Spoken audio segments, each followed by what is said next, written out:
If you stand before the Mihrab of the Great Mosque of Kairouan, your eye does not settle, it flickers. The entire surface around the niche is organized into a field of square tiles, turned on their points so that each becomes a diamond.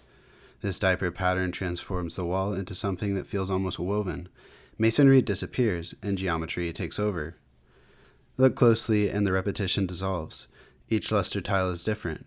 Some carry delicate floral motifs traced in blue. Others contain tight checkerboard grids. Others form medallions built from 4 rounded lobes gathered around a central flower. The white and blue surfaces glisten, shifting subtly as light moves across them. They do not read as flat decoration. They shimmer. These are overglazed luster tiles, and they were not made here. Petrographic analysis has shown that these are imports from Abbasid, Iraq. Their Iraqi origin matters. Their rarity and cost likely explains why they are laid in a diaper pattern. By turning the squares diagonally and spacing them carefully, the builders doubled the visual effect while conserving the number of tiles available. The surface appears abundant, but the strategy is economical. The Aghlabids ruled Ifriqiya in the 9th century as governors under Abbasid authority.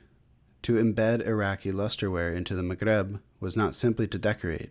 It was to participate materially in the prestige culture of Baghdad. These tiles had traveled across long trade routes before they were set in this wall. They carried with them the technical sophistication and courtly refinement of the Abbasid heartlands. And the luster panels do not stop at the frame. Inside of the arch of the Mihrab, the same diapered diamonds continue. The shimmer wraps the curve of the niche, intensifying the focus towards the Qibla. Above the niche, the surface shifts into interlacing floral vines painted in curling patterns, softening the geometry with vegetal movement. The transition from rigid diamonds to flowing vines feels deliberate, almost like a modulation from structure to growth. Within the niche itself, marble panels are carved in high relief with symmetrical vegetal designs. An Arabic inscription band includes Quran chapter 112 and blessings upon the Prophet. Jonathan Bloom notes that a recently discovered inscription attributes the work to Abu Lafia, described as the Andalusian, introducing yet another geographic layer into this ensemble. Even the white marble appears not to have been quarried in Tunisia, suggesting farther material circulation. The latticework inside the Qibla niche has long been associated with a tradition that an earlier mihrab lies preserved behind it. Whether legend or not, the pierced screen adds depth and visual complexity. It suggests that this is a layered space, one that contains memory within ornament.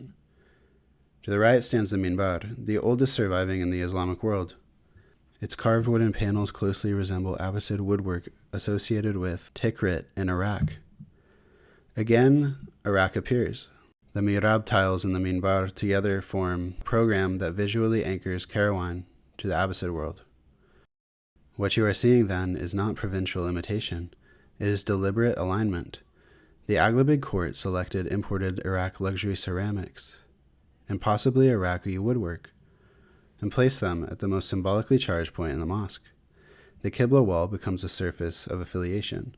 It announces the wealth, access to international trade routes, and participation in the artistic movements of the wider Islamic world. The diamonds shimmer, the blue flowers flicker, the surface glows, and embedded in that glow is a political statement, rendered in glaze.